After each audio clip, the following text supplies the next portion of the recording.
Welcome back to BCN news. Tirupati జిల్లా చిల్లకూరు మండలం కల్వకొండలో లక్ష్మీనరసింహస్వామి దేవస్థానంలో వార్షిక బ్రహ్మోత్సవాలు వైభవంగా సాగుతున్నాయి. బ్రహ్మోత్సవాలను పురస్కరించుకుని దేవస్థానాన్ని విద్యుత్ దీపాలతో సుందరంగా అలంకరించారు. బ్రహ్మోత్సవాల్లో భాగంగా విశేష అలంకారంలో శేషవాహనంపై స్వామి అమ్మవార్లు భక్తులకు దర్శనమిచ్చారు. మంగళ వాయిద్యాలు, బాణసంచా వెలుగులతో స్వామి అమ్మవార్ల పల్లకి సేవ, మాడవీధి ఉత్సవం వైభవంగా నిర్వహించారు. భక్తులు స్వామి అమ్మవార్లను దర్శించి తీర్థ ప్రసాదాలు స్వీకరించారు.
తెలుగుదేశం పార్టీ అధినేత చంద్రబాబు మాట వేదవాక్కులా భావించి పొత్తు ధర్మంలో భాగంగా జనసేన అభ్యర్థి గెలుపుకు తెలుగుదేశం కోఆర్డినేటర్ పిల్లి సత్యనారాయణమూర్తి, మాజీ ఎమ్మెల్యే పిల్లి అనంతలక్ష్మి సూచనల మేరకు కృషి చేసినట్లు నాయకులు తెలిపారు.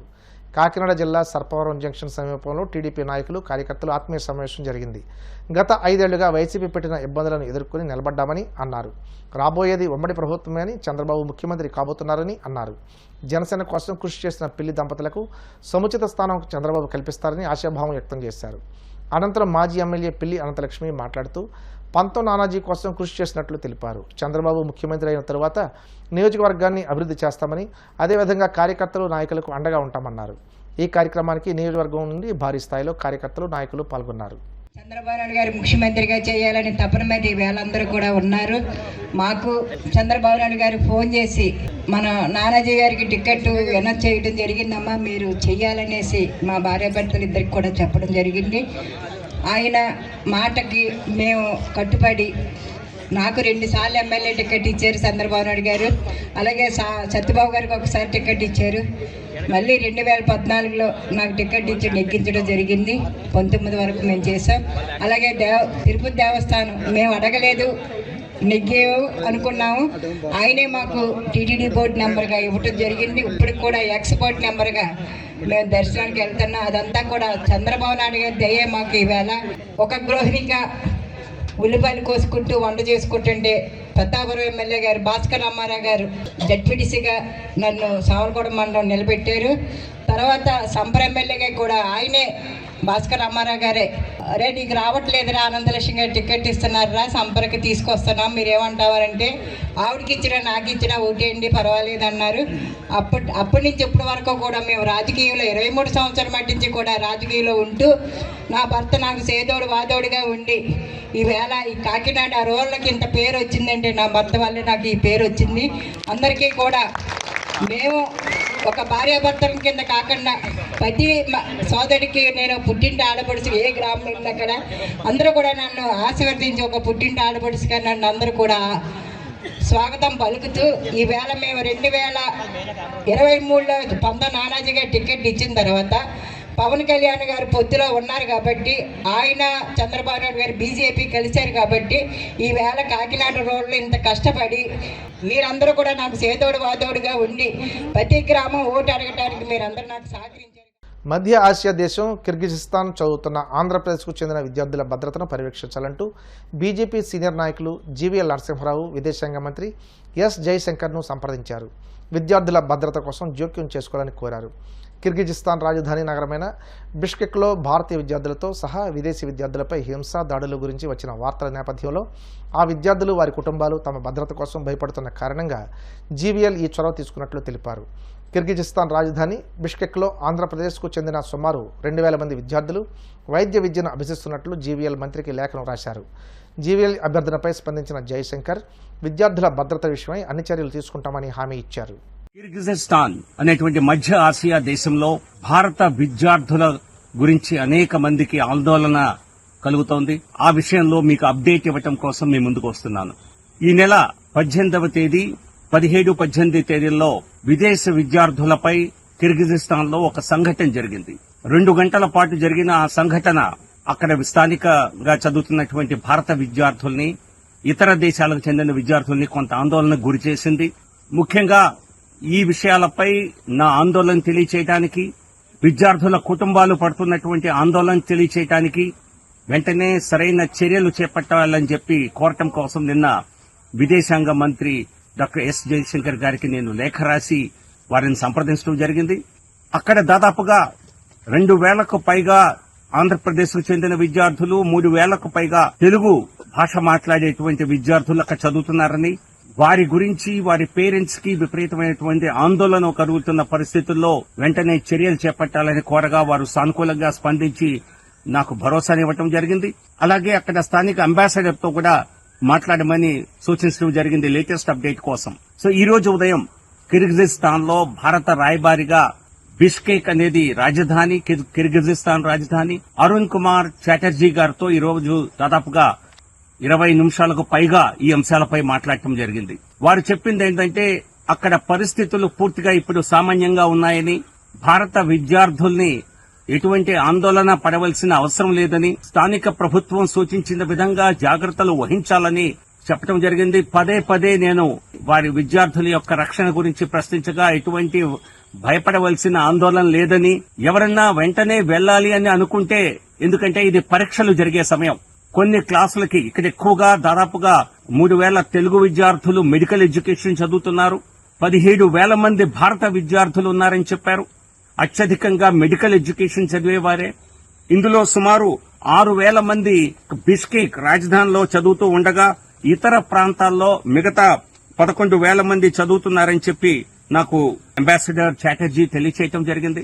ఒక సంఘటన అయితే జరిగిందని, కానీ ఆ తర్వాత దాదాపుగా ప్రస్తుతం 2,400 మంది పోలీసులందరూ బిష్కేక్ నగరాన్ని గస్తీ కాస్తున్నారని, పూర్తి స్థాయి భద్రత కల్పిస్తామని తమకు భరోసా ఇచ్చారని చాటర్జీ నాకు మళ్లీ చెప్పడం జరిగింది.